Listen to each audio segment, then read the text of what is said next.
Hello and welcome to another winter edition of AGT Time.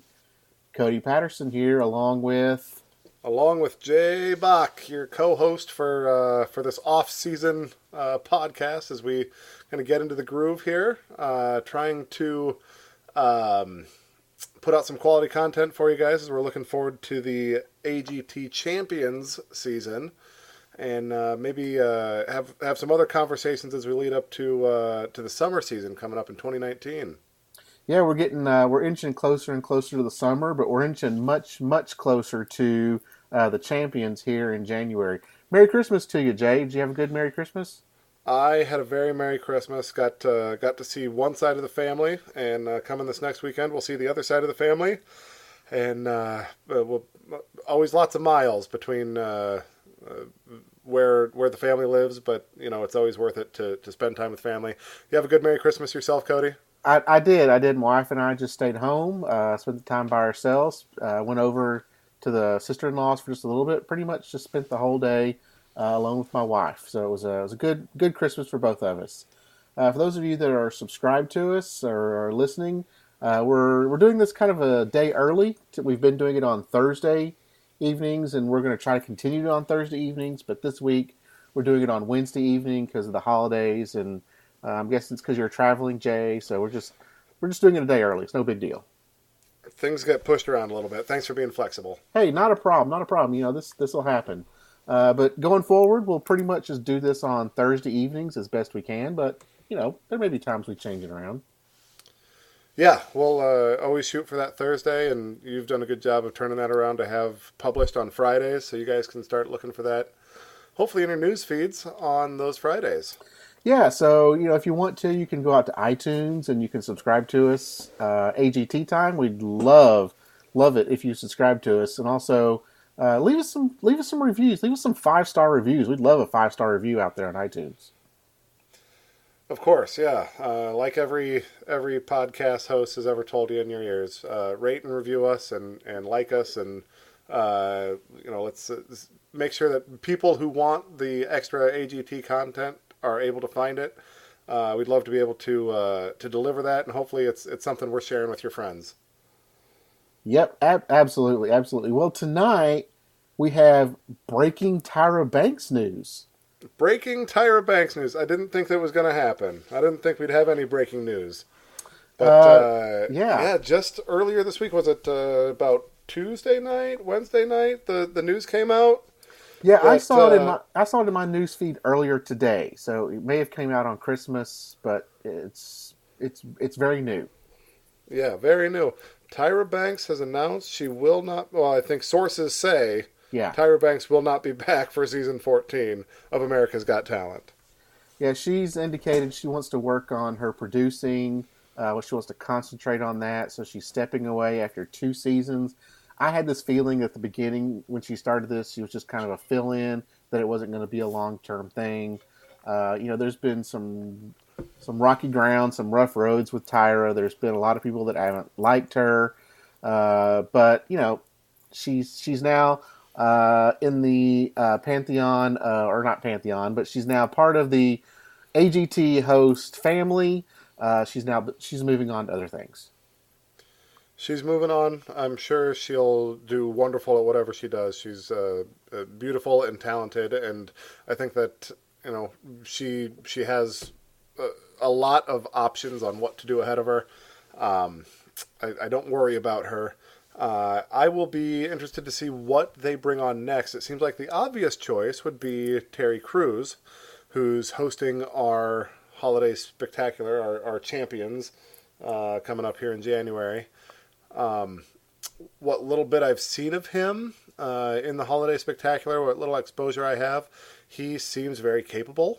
He seems likable. He seems warm, easy to understand. I have no qualms about him on my TV so far. I guess I would expect him to be our host of the summer, but they've thrown curveballs at us before. I wouldn't be surprised if they do bring in somebody different.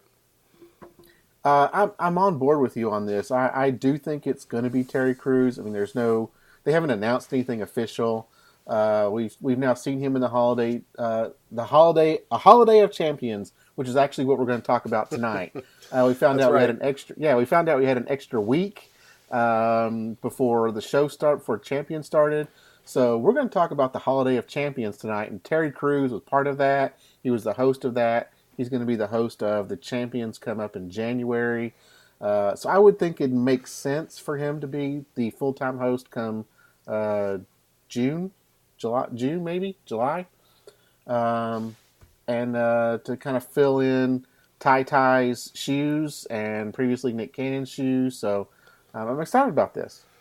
Yeah, I would like to see some fresh face, do a good job.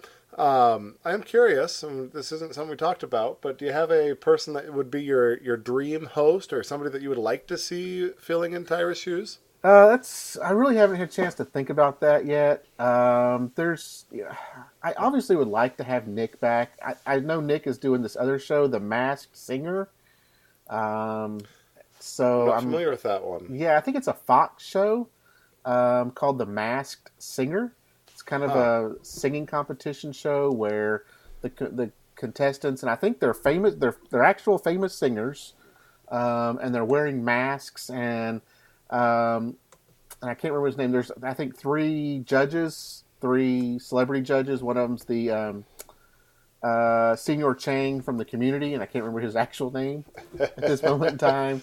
But he's on there. But they have to guess who the singer is behind the mask, and I think Nick is hosting that. And it's one of those competitions that's pre-recorded, and then they're televising it now. Boy, it sounds like that is a same format as a lot of other shows out there, or it's a small twist on a format that already exists. Yeah, but to go back to your other question, I haven't really had a chance to think about it yet. There's lots of other people that have hosted these types of shows before, and I just can't think of any off the top of my head of who I'd want to have in there. What about you?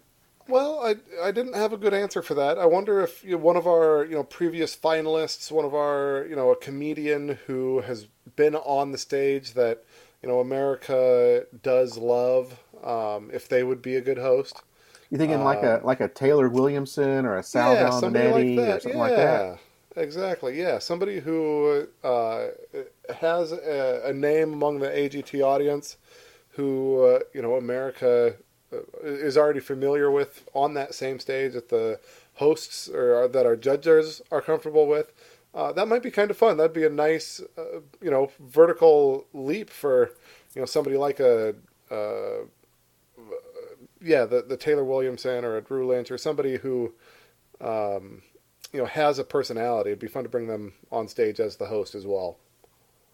Oh yeah, I think they would absolutely kind of just fit into that role very well. If anybody listening has an idea, send a tweet at us at AGT Time. Give us your ideas on who you think would be a good host. Yeah, hit us up. So let us know, and we'll talk about it and kind of see what if we agree or disagree on those opinions. Good. All right. Well, should we jump into the Holiday of Champions? Yeah, Holiday of Champions, hosted by Terry Crews. So it's similar to the holiday special. Was it last year they did it, or has it been 2 years now? I believe it was 2016. Okay, so it's been 2 years now since they've done a holiday special, but I enjoy these holiday specials. They're really fun. I love the holidays in general, so just kind of anything that comes out the holidays, I enjoy watching. Yeah, I enjoy holiday-themed things. I generally feel like this is a good production, good television show to have on in the background while you're doing something else. I don't know that a lot of people sat down and took notes on it like I did. But well, that's what we're here for. That's what we do. That's what we do, Jay. That's what we're here for. We took the notes so you don't have to. That's right. But it's a nice hour long. I watch all these. I watch all of AGT on Hulu, so it's a nice 42 minutes. Yes. No commercials. It's not an hour and a half, 2 hours. It's very quick. They go through the performances. The performances are usually pretty short. There's no judging. There's no booing. It's all excitement. So It's all positive. It's all positive. Happy, it's all positive. fun. Yeah. Yep. So, nothing really bad to say here. Agreed. Yep. So, do you guys want to go through the acts and talk about them a little bit? Maybe some of the behind the scenes stuff that they did, and kind of just the fun stuff that they did for the 42 minutes or so that we saw. The first act they brought on was our season 2 champion, Terry Fator, ventriloquist. He was up there with one of his more popular puppets, I believe, Maynard Tompkins, the Elvis impersonator. And Terry was in very good form. He did a nice Blue Christmas performance. I think the audience enjoyed it. I think the judges were, I believe they all stood up afterwards. Lots of shocked faces as well. Yeah, you can't go wrong with Terry Fator. It was nice to have him kind of be the intro act here. Start everything off. A lot of fun. Blue Christmas, very classic Elvis Christmas song. I'm not familiar with the Maynard Tompkins, but he seemed to have this issue where he didn't like to be touched. I don't know if that's his thing. Yeah, that might just have been the banter that Terry Fator chose to have with his puppet tonight about the "Don't touch me." The way that ventriloquists trip over themselves and they cut themselves off with the puppet's voice. It makes those puppets so much more believable. And if there's something you can do to sort of have a running gag of interrupting yourself, it does make the act more believable, right? It makes that puppet more lifelike. No, you're absolutely correct. It's the going back and forth and making it seem like all know how, of course, ventriloquism works, but we enjoy it. It's fun. Terry Fator is one of the best out there, and I'm glad he brought in this puppet because it fit very well into the holiday spectacular. I think so. Just as somebody listening extra close, Blue Christmas is kind of a hard one for a ventriloquist to do because those blues have the, your lips have to move to give B's, and if you listen close, you'll hear, instead of all be blue, he says all D do. No, I missed that. But, you do it right and you do it well, and anybody listening at home wouldn't notice it without listening real close. Yeah, and not only is he doing ventriloquism, but he's doing an Elvis voice and singing in Elvis voice as well. So it's just like layer on top of layer on top of layer. Multiple layers of impressive work from Terry Fator. Always impressive work from Terry Fator. Following him, though, they brought on the AcroArmy. Do you remember them from season 9, or was that in some of your dark years? No, I did see AcroArmy, and I enjoyed AcroArmy, but kind of a little before that, they went and kind of sat on the couch for a little bit, the judges. Sure, yeah. Talked about Christmas dinner. Yeah, some kind of witty banter between the judges. Yeah, apparently Heidi's really good at cooking, and Melby can't even boil an egg. That's what they said, yes. Now, are you the cook in your family, or is your wife the cook, or? No. When my wife is not home, we do things like order pizza. Okay. Or order in Chinese. Okay. Or sometimes we'll do French toast or pancakes if I'm feeling adventurous. So that's how I cook. I kind of cook like a dad. But the kids love it. They love French toast and pancakes and cereal and we just can't do that too many nights in a row. Yeah, yeah, absolutely. When you can have like breakfast for dinner, that's always a fun time, right? Yes, absolutely. Yeah. So the wife is mainly the big cook in our family. I'm more like the outdoor cook. So anything that involves a grill or smoker or anything of that nature, or meats of any sort, then that's usually where I come in. But she's more of the I'm not going to say gourmet, but she's more of the recipes and that type of cook. So we kind of split the duties yesterday when it came to cooking, because I did the meat and she did all the sides, and something that resembled a Christmas dinner kind of came out yesterday. So. I think I tried to keep the kids at bay while Rebecca's in the kitchen cooking, and try to give her the space and the ability to put a good meal together. But she does a great job of having a meal plan and sticking to it, and really making healthy meals for us. So, God bless her for that. Well, good. It sounds like she makes some really good stuff. She's wonderful. Good. So she does more than just the fixings, like Howie puts it. Yeah, what do you say? The fixings and the he made a good joke there. Yeah, I didn't get the last part. Basically, he just kept saying the fixings. Like he wouldn't be very specific of what he fixed. None of the broken stuff, just the fixings. That's right. That's what it was. Yeah. So then after that, then we get into AcroArmy. But yeah, I remember them a little bit. I had to go. I need to go back and kind of review them. I don't remember a whole lot of AcroArmy, but when I watched it, I did enjoy them. Yeah, a dance troupe, it's really hard for me to distinguish one from another. What I can say is they threw people really high. They stacked themselves really high.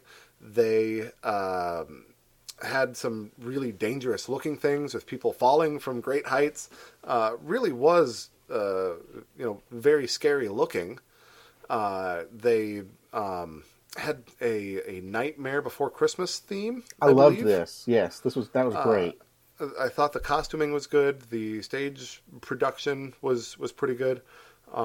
It's always, I'm never going to be really, really thrilled with a dance troupe, but they were very capable. I did enjoy what they brought to the stage. Yeah, I'm not big on dance groups in general, but I like the acrobatic type dance groups. I think that they're much better than the hip hop type dance groups.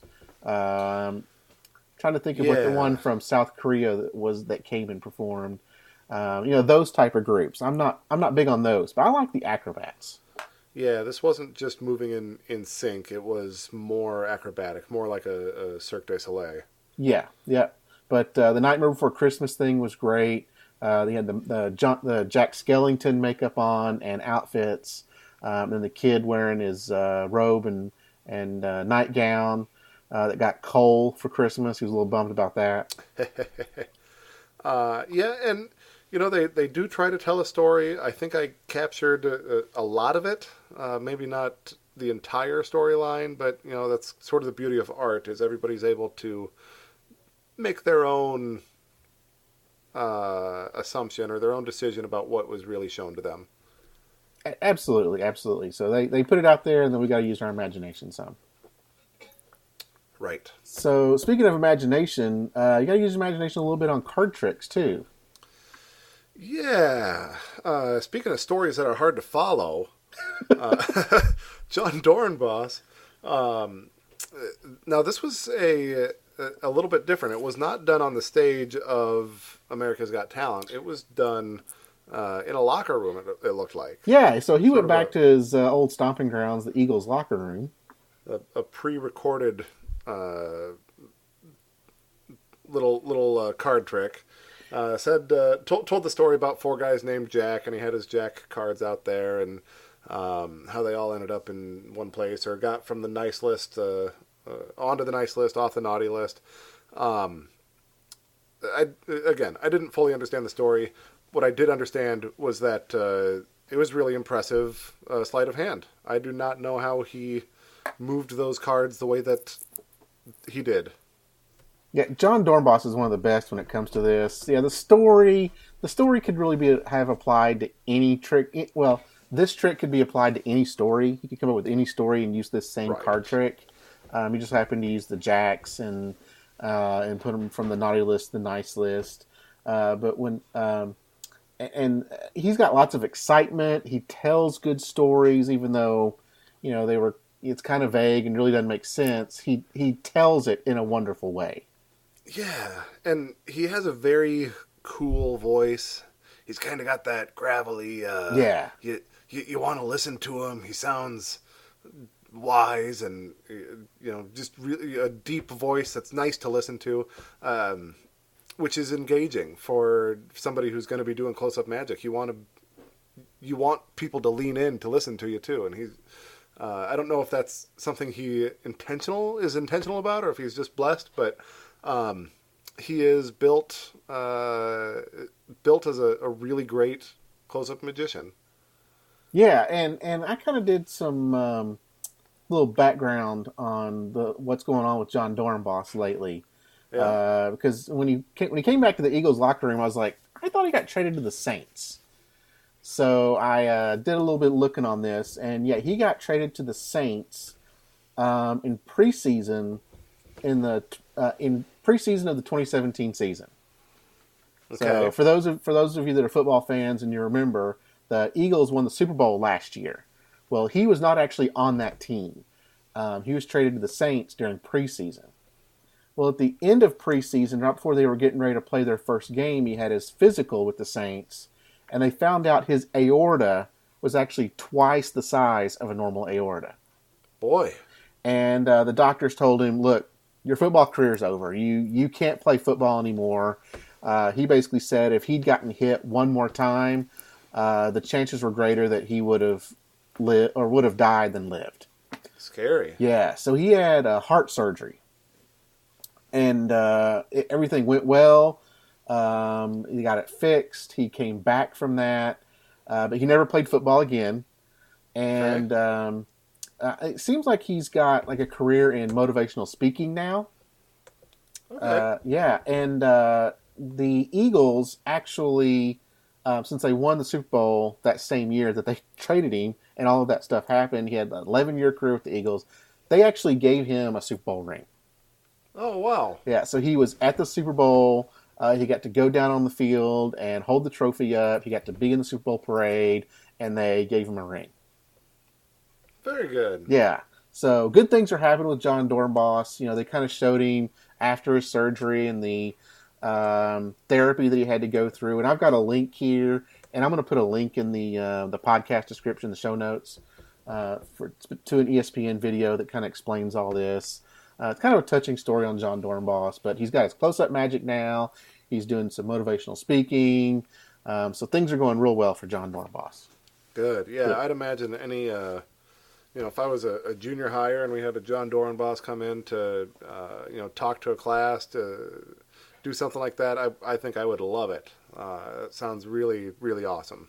Oh, I'd love it too. I mean, even if he did some, magic tricks as well. Like you say, he's got that deep, raspy voice, and he's real excited, and you're going to pay attention to him. He's a former football player, so you're really going to pay attention to him. I think he's going to do very, very well. Very good, yeah. After Jon, though, we had our, I guess it was 2 acts on stage. Yeah, this was fun, yeah. Kind of fun to have the mashup. We had the Silhouettes doing their backlit act in front of the screen, so you could only see their shadows. Performing to a song performed by Sons of Serendip, who we had talked about a couple weeks ago. They are the what are they? 20-something, 30-something guys. Quartet. Yeah, they play cello, harp, piano, and they have a singer. It's a very mellow sound, really easy to listen to stuff. I like the music that they make. And then, of course, the Silhouettes were doing their act alongside it. The song was the Christmas song. Yeah. Not the chipmunk one, but the chestnuts roasting on an open fire. Yeah, that one. Yeah. And then, what were some of the shapes the Silhouettes made for us? Well, basically, it was a story about a father going off to war, and a little, kind of similar to what we talked about with what was the other group we just talked about that I haven't really seen yet. But the father, another shadow dance group, but father goes off to war. It's Christmas time. They make reindeer and Santa's sleigh. Rudolph. Attraction was the name of the British Got Talent. Traction. Yeah, Britain's Got Talent. Yeah, we just talked about them last week.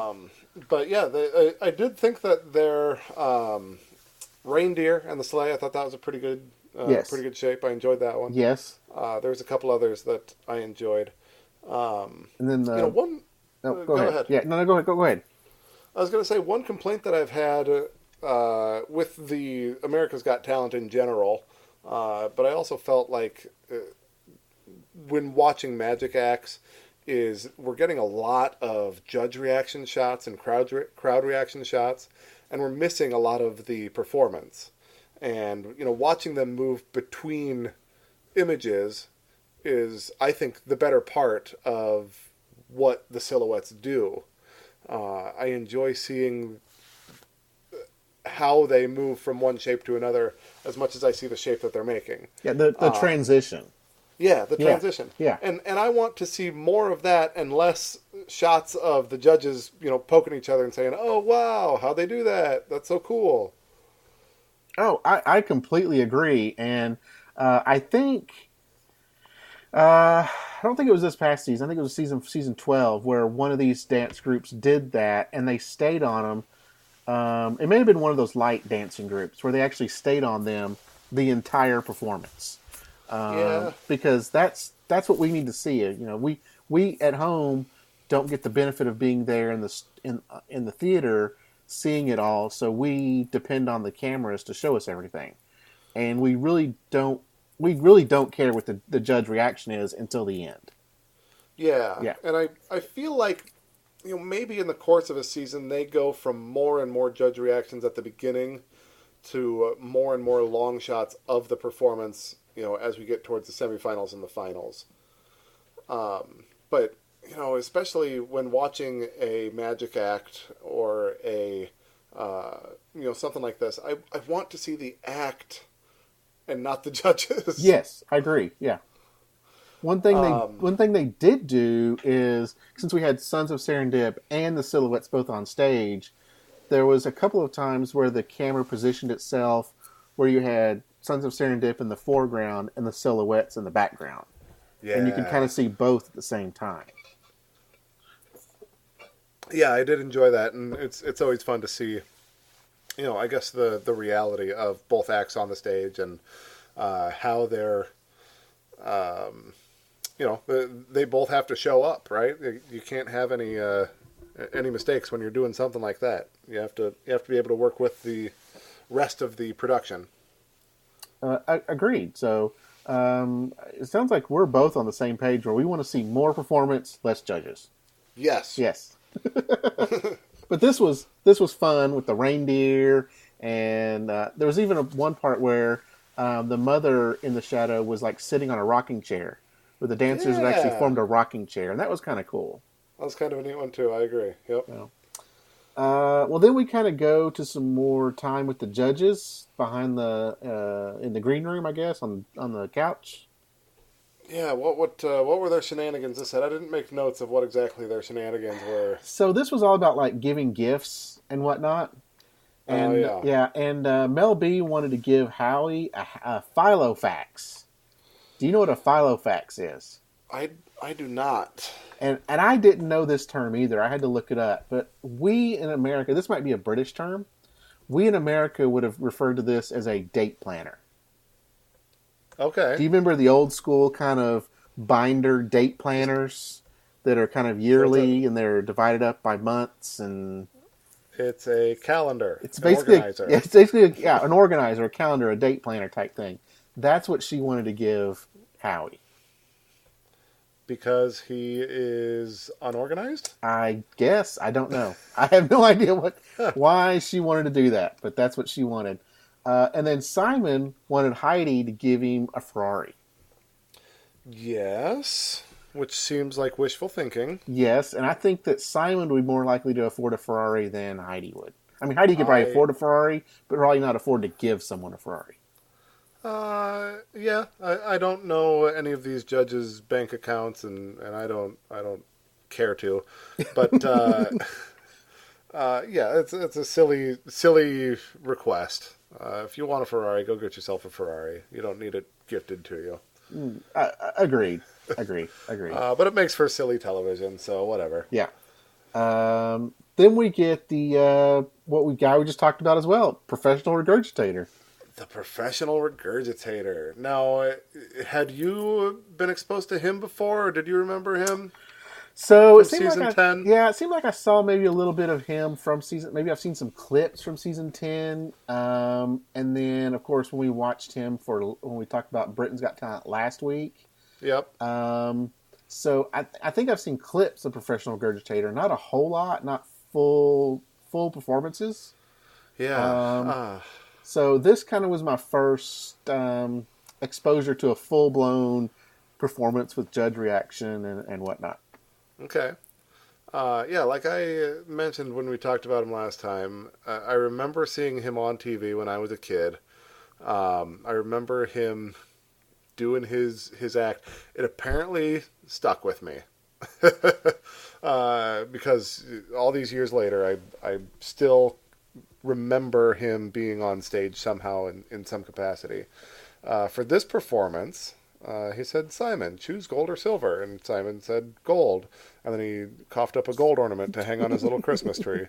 And he said Howie. And Howie said silver. And he coughed up a silver one. And then he coughed up a few more ornaments. And then a big ornament. And then another big ornament. And then glitter. And then glitter. Now, this is really where, like, those cutting to the crowd shots and the judge reaction shots, like, I don't know if I'm missing, if he's planting things in his mouth somehow. But I don't know how this act works. I cannot figure this guy out. If this is your kind of thing, like, this is thoroughly entertaining. I think I enjoy the comedy of it and not actually. I don't think it's like gross enough or disgusting enough. I think it's more of a comedy act and slightly a magic act. Yeah, it's definitely both, right? Yeah. It is a magic act. That is his thing that he does is cough things up. But yeah, it is a comedy act. You know, he ended it with this empty film canister that he swallowed and then, you know, moved his abs around like he does and coughed it back up, and inside of the canister was a mistletoe. Yes. And then he even got himself a kiss from Miss Heidi. He got him a little smooch from Heidi. Now, one thing I didn't expect. I mean, he wasn't wearing. Does he always not wear a shirt? Is it always just like a coat and no shirt? I think that's part of his shtick. Yeah. Okay, because I was expecting him to kind of unbutton the coat and show his little wavy abs that he does. Because I don't know if he did, I don't know if he showed that this time. Yeah, I think he tends to like pull it back and put his hands on his hips so you can see it. But Okay. Maybe he was keeping a little more family friendly for the holiday performance. Okay, fair enough. I also wanted to I have this little note in here. I want to wish Howie a happy Boxing Day. Yes, happy Boxing Day to all our Canadian listeners and friends. Yeah. I think he mentioned he was Jewish. I may have that kind of later on in the notes, but you know, Howie's Jewish. They had, you know, when Terry Crews was on the screen, they kind of have a little menorah in the back. So we're celebrating all kinds of holidays this holiday season. Yes, it's a holiday spectacular indeed. Not specifically just Christmas. Right. So happy Boxing Day to all our Canadian friends out there. So we found out Terry Crews wanted to got a flute for Christmas when he was a kid. Yeah. Did you see Terry Crews playing the flute? I have a hard time picturing it.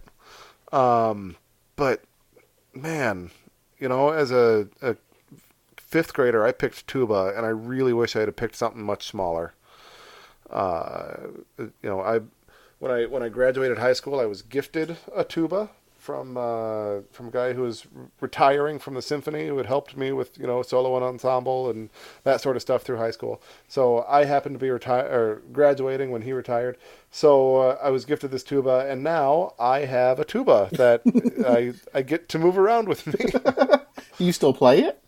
Yeah, I play with the community band here in town. Oh, good for you. That's a lot of fun. I was a trumpet player when I was in band in middle school and high school. I wish I still played today. I, for some reason, gave it up after I graduated high school and sold off my trumpet to a next generation student who was coming up and needed a trumpet, so I sold mine off to him. I wish I could still play today. Now, one year I went to band camp at the University of Texas.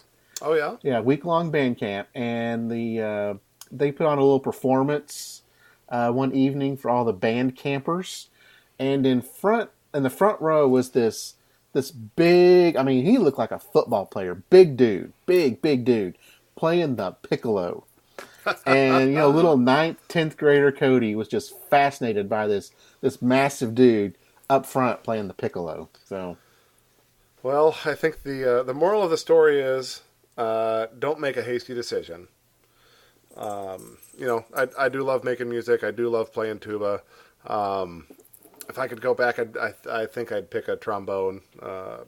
It's still in the low brass family, but you get to slide around and have a lot of fun with that. Yeah, it's not a 50-pound instrument you got to carry around with you. No. Yeah. Well, after Terry told us that wonderful Christmas story, we get my favorite performers of AGT. Yeah. Tell us about the Clairvoyants. Yep. Tell us about the Clairvoyants performance, Cody. So the Clairvoyants did a little magic trick with a Christmas Carol theme, and they brought Howie up on stage, and Howie played Ebenezer Scrooge, wore a black top coat, full length, dry cleaned. They made sure to let him know that it was dry cleaned, and a little top hat. And they had 3 items that they wanted him to kind of scatter throughout his coat in the left pocket, right pocket, and breast pocket. Piece of coal, a quill pen, and what was the third item? What I was write it down. Gold coin. A gold coin. Gold coin. Yeah. So he put them in the various pockets. They obviously, because they're the best, figured it out where these items were. And then they went down. Oh, they also had a copy of the Christmas Carol that they had placed on the judges' table before they started. They went down, and right. they had Simon or Mel B or one of them read a paragraph from the Christmas Carol that kind of explains where these items are located in Ebenezer Scrooge's coat.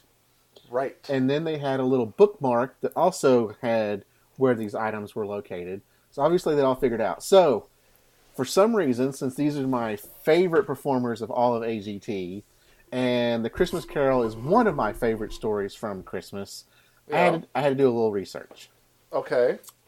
So I, for some reason, wanted to completely spoil myself and find out where in the story that little paragraph was that they read.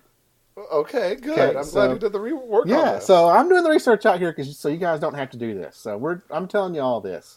But I am going to put a little disclaimer. So if you don't want to hear anything about this, I would say jump ahead about 60 seconds. All right. Okay, but here we go. So I went and found a PDF of Charles Dickens' Christmas Carol. Okay. And I'm guessing it's the full story, but I went and looked and found the book and found the paragraph. Well, I did not find the paragraph that they read. Okay. So I had to do a little looking. I was able to stop the video, and I found the paragraph before. Let's see, there it is. So the paragraph that came after the paragraph they read exists. Okay. I was able to find that. But the paragraph that they actually read does not exist. Really? It is not in the story. Oh. Yeah, so there was a little part, and then there's like this few sentences, I guess the sentence that they read, that Mel B read, it's like it's inserted into their copy. And then it continues on with the rest of the story. Interesting. Yeah. So I was a little disappointed in that. So it's almost like they have their own little book here. And they gave the book to Howie. So, Yeah. So do you think that was the only passage that they added, or do you think that they had other options if he had put the coal in his pocket and the quill in his breast pocket and if he had moved things around? Yeah, and that's kind of where I don't want to get into that because I don't want to completely ruin this magic act because I love them so much. So I'm still fascinated that they were able to kind of figure out where the items were, or maybe they were able to tell him where to put the items, or whatever the trick may be. I still love these two. I still love Amelie and what's his name. So I still love the two of them. Once I found this, I was like, I'm not going any further. It's they were able to insert this into the story, even though it's not part of the story, but they still were able to do this wonderful, wonderful magic trick and put on a great performance. Amelie and is this Tommy, right? Tommy Tin and Amelie Vantes, yeah. Yes, they. I don't know how they did it. It's really very, very impressive. If they somehow suggest that he put things in those pockets, or if they somehow, I don't know. I don't know how they do it. Yeah, I don't either. It's fun to watch. Yeah. They sell those characters that they do very good. Howie was a good participant as well. It's always kind of fun to see him on stage. I think he does well interacting with the acts when they have him as a guest. Yeah, and okay, so Howie has this germaphobe thing going on, right? Yeah.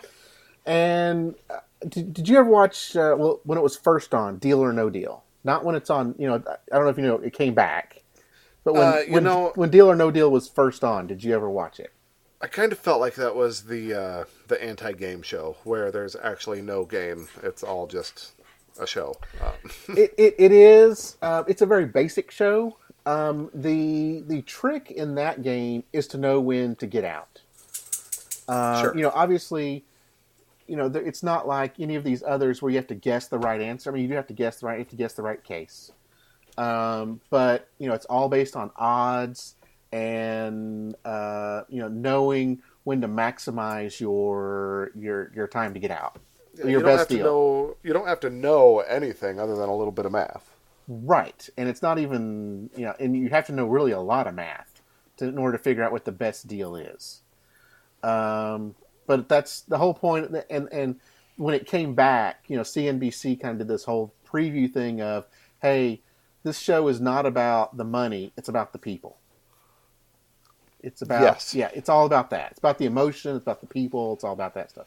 But anyway, when it was first on, because I was watching some of the. They did it behind the scenes of when it was on the initial time. And if you watch some of these clips, Howie is hugging people, he's shaking hands with people, he's doing all kinds of touchy with people. Really? So okay. I'm not sure where this germaphobe thing all of a sudden started. Curious. Yeah. It's fun to watch on AGT. A lot of people, we all have good times with it. And he's a very good, he's a good sport about it. He's a good sport about it. Yes, thank you. That's exactly what I was looking for. He's a good sport about it. A lot of fun. But I was just curious. I mean, I'm not doubting the germaphobe thing. I was just curious, what prompted this? What made it start? Well, and it might just be one of those things like it's always been there. Maybe the touchy-feely stuff does make him uncomfortable, in those things that you saw. When he has the ability or, has the cachet to say, I'd really rather not. Maybe that's where it's come from. But on top of that, you have acts that want to bring him on stage, and they want to lean into his germophobia to make it to make their performance a little bit funnier, a little bit better. You have that sort of built-in punchline. And that makes much better TV for us. Absolutely. Yeah. So kind of leading into that, we get a little skit with Howie Claus. Yeah. Now this was kind of a funny one. Yep. Running with the germophobia. None of the kids sat on his lap. He didn't actually, get very physically close with any of the kids. He did but touch one of their. He did touch one of their noses. He did touch one of their noses, yes. But he sat in his seat, and the kids would come sit next to him, and in his earpiece, they would have the parents helping to answer his questions or to lead him on so that he was able to tell the kids things about themselves or surprise them with his very depth of knowledge. And it was a fun little skit.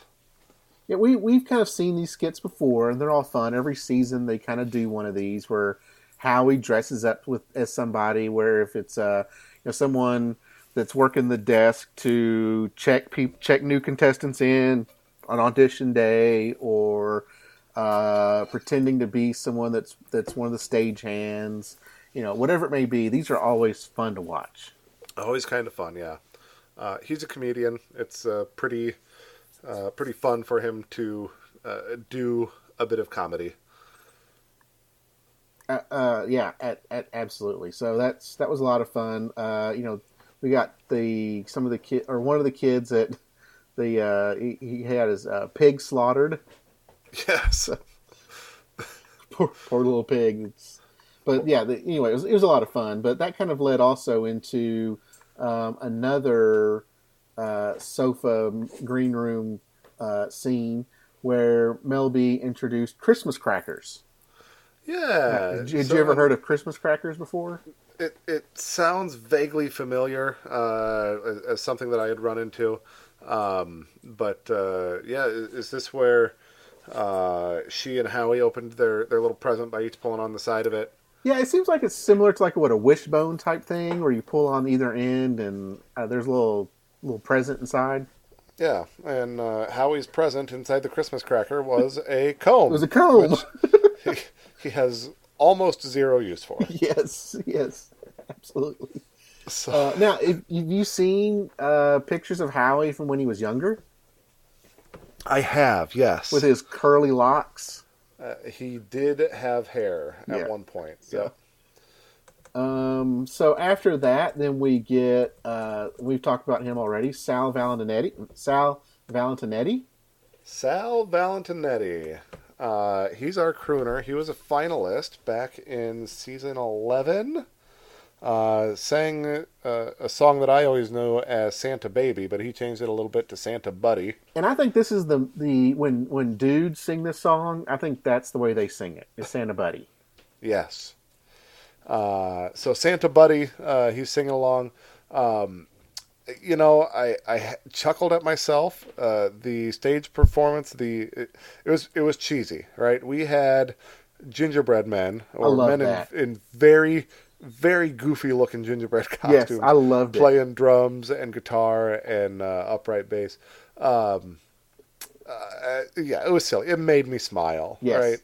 Right? And then down from the ceiling comes the always beautiful Miss Heidi Klum on a candy cane, riding a candy cane. Yep. And she sings, and I would say she sings very beautifully. Yeah. She's a very capable singer. Yeah, and I think they have sang before. I think they sang 2 years ago, and they may have sang this same song. I think that this was that performance. I think that this was that recording shown again tonight. Oh, really? That's what I think happened. Okay. Because I seem to remember her falling 2 years ago. Oh. But and maybe you have an opinion on this, but was that fall planned? Did we know that was going to happen? Did she know that was going to happen? I don't think so. I don't know. She rolled with it really well. It was very professional about it. But yeah, she took a fall when he spun her out. But she kept on singing. He helped her back up to her feet. They finished the song with roller skating Christmas trees and gingerbread men dancing in the background. It was a Christmas spectacular indeed. I'm gonna have breaking news here for you, Jay. Oh, okay. I'm going back and looking at my notes that I have from 2 years ago. Okay. I'm gonna read you off some things here. Oh, please. Okay, so at the very beginning, We have Season 2 winner, Terry Fator. Oh, boy. Then we go into Season 11, Jon Dorenboss. Then we have seeing a theme here. Silhouettes and Sons of Serendip. Then we have the Clairvoyants. And guess which performance they did? Ebenezer Scrooge? They did the Christmas Carol. Now, we got, at that time, Jackie Ivanko. Okay. So we did not get Jackie Ivanko. We also got Olate Dogs. Okay. And then we get Sal and Heidi saying Santa Buddy. Heidi takes a fall after a spin. Then we get the Professional Regurgitator. Okay, so they moved him in the lineup. Yep. He regurgitates ornaments for his little tree. And glitter, I hope.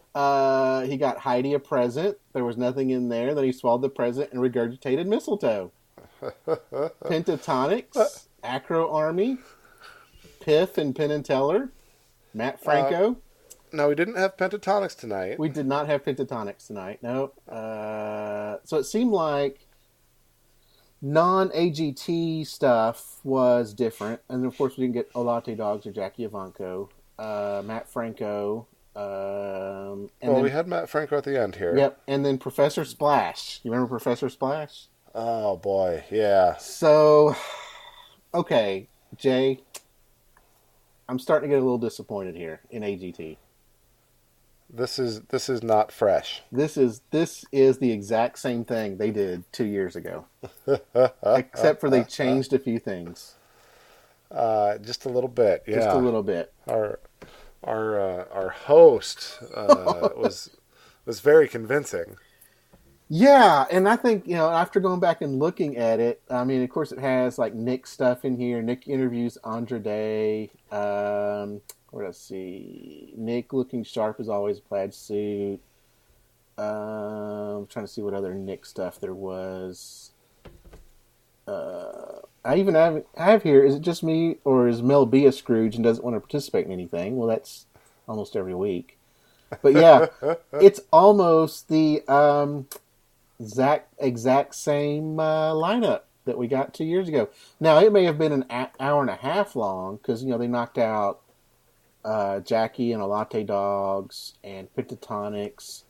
So it seems like they may have shrunk it down from an hour and a half to an hour. Interesting.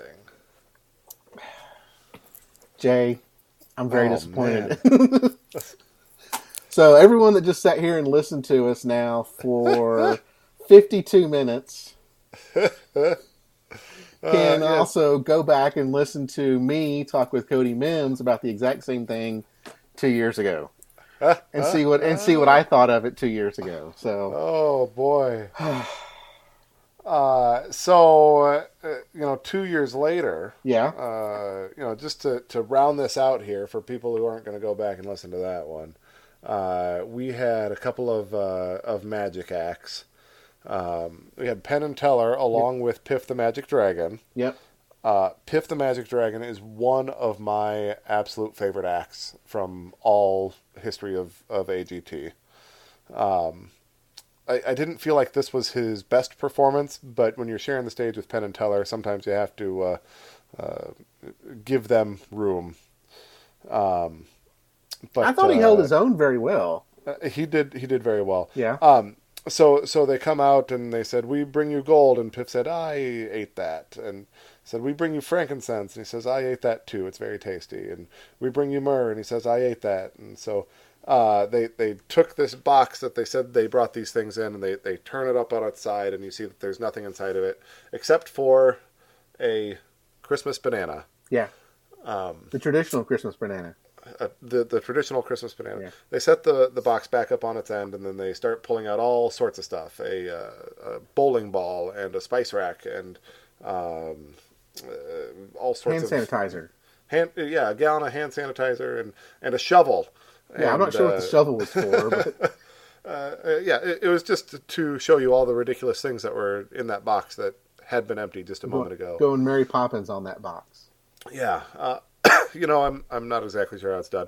There's some sort of a false bottom in that box that we don't need to ruin it all. Yeah. But they pulled out, even with a false bottom, it looked like they pulled out way more than they should have been able to pull out of there. Yes. So, and then a peace on earth sign, and out comes a dove, and they cover Mr. Piffle's cage, and the dove turns into Mr. Piffles, and everybody is impressed by Piff the Magic Dragon's dry wit. Yeah, and I'm not too familiar with all of Piff's antics. I need to kind of get caught up on Piff. I've seen a couple of his things. I liked it. I mean, I may have liked it 2 years ago as well. Yeah. And even watching this, I was thinking, seems like I've seen them dress up as wise men before. Why does it seem familiar?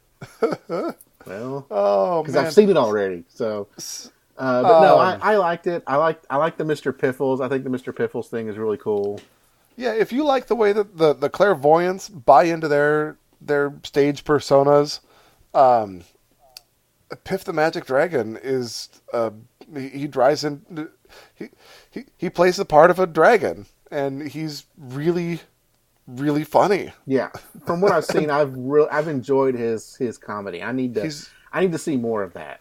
He's very dry. He's very straight faced. He delivers all of his "well, of course I did. I'm a dragon" lines, just like as bone dry as possible. And he's British as well, right? He is British. Yeah. So I always get a kick out of him. Always happy to see him, even if I've seen the act before. Absolutely, and we're going to see him again. We will, and I'm excited to see him on our Champions show coming up here in January. Well, that's coming up here in a couple of weeks, but before then, we're going to talk about some internationals next week. So this kind of wraps up our holiday special. Yeah, did you have any thoughts on Mat Franco real quick, just to give him his due time? Yeah, so I thought that, I was like, I think I've seen this act before. I was like, this seems real familiar. And I enjoyed it. I mean, I like it. It's one of those things, because he even says, "Are you sure that's where you want to stop, or do you want to continue?" And Heidi's like, "I want to continue." And then, but Howie's like, "No, I want to stay there. I don't want to go any. I don't." So it's it's figuring out how do they know when they need to stop or when they need to have someone continue. The Christmas cards under everyone's seat is really cool. I have to go back and see what I've thought on Mat Franco before. Because it seems like I was kind of indifferent on him when he was initially on season 9. Oh boy, 10? I'm not exactly sure when he was. Whenever it was he won, I think I was kind of indifferent on him at first. But since he's been on, I've enjoyed the times that he's come on. I think his stage presence has gotten better. I hope it has. I wasn't really impressed with his stage presence here, with his delivery. And I can say that the magic trick itself, like if you know how it's done, which I happen to, it's not that impressive of a trick. But I think that's true of pretty much any magic trick. Once you know the secret, it's it's very simple. Yeah. So he won it in 2014. So that would have been season 9. So when we saw this the first time 2 years ago, he was out 2 years. So he'd already had 2 years to kind of work on his craft. And you know what? He's a good magician. He sells what he's doing very well. It's a fine act. He sold it well, right? He looked like he knew it. The decision was all in the judge's hands, and what he gave us was a nice act. So we can wrap it up there, though. I think that this was a fun little reminder of what we watched 2 years ago, the 2016 Christmas special. And we had some new stuff. We had Howie Claus, and I don't think I made any notes about any of that, but Howie Claus and Did we get anyone new this time? No, we didn't really get anyone new. They just kind of took out some of the other ones. Yeah. I would like to have seen kind of Jackie Ivanko again. Yeah. It would have been, but maybe she's going to be back for our champions here, right? Yes, I think so. Is she on our champions? Yes, she will be. She will be. And I bet if they left her in and she looked exactly the same as she did 2 years ago, people probably would have been very suspicious. Right. If they're trying to hoodwink us, don't put a child in this thing. You have to, not have a 13-year-old turn 15 years old in 2 weeks' time. Yeah. So I can see the reason why they might have cut her. Man, Cody, I'm feeling hoodwinked. I'm feeling. Yeah. But oh well, I still enjoyed it. It was kind of a nice review from 2 years ago, and seeing some of these acts that we haven't seen in a while. So yeah, and I got to hear your opinion on them as well. Yeah, absolutely. It'll be good groundwork for us as we move towards the champions and on into the future. Yep. So to kind of wrap things up, if you want to reach out to us and talk to us about something that appeared 2 years ago, you're more than welcome to. You can reach us on Twitter at AGT Time. We're also on Facebook, AGTcast. Our email, agtcast@gmail.com. I'm also, both of us are on Twitter individually. I'm at Cody L. Patterson. And I'm at One Man Bander. And just, once again, go out and leave us a review on iTunes. We'd love to have a 5-star review on there. But, if you think we're not doing a great job, we don't care. Leave us a 5-star review anyway. And then put in the comments what you think. Help us get better. Yeah. We want to deliver content that's useful and fun to listen to, and is content that you want to have produced for you. So that's what we're here for, is to have a little bit fun with it, have a little outlet to talk about it ourselves, but we want to make something also useful. So let us know what you'd like to hear. Also, remembering back, who would be your host of choice moving forward? Yeah, we'd love to hear about that. We can talk about it again a little bit next week if you send us something. But until then, we've got the new year, so we'll talk to you all again in 2019, Jay. Oh, man. Happy New Year, everybody. Happy New Year, Cody. Happy New Year, Jay. We'll talk to y'all in 2019. Have a good night. Bye.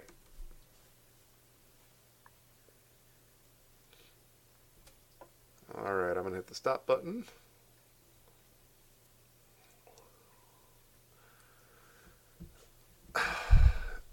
The Sal thing, her taking that fall is what I thought that particular act was just the one from 2 years ago.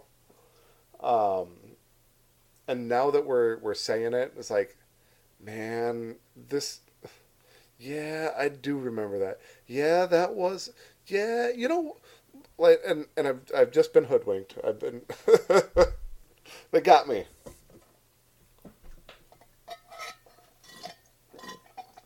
Oh, man. All right. Well, there's that. Funny. That's all right. It's content. It's useful information, I think.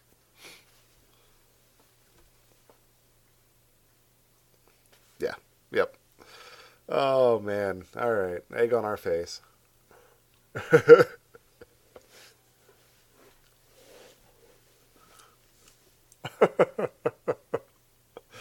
Oh, man.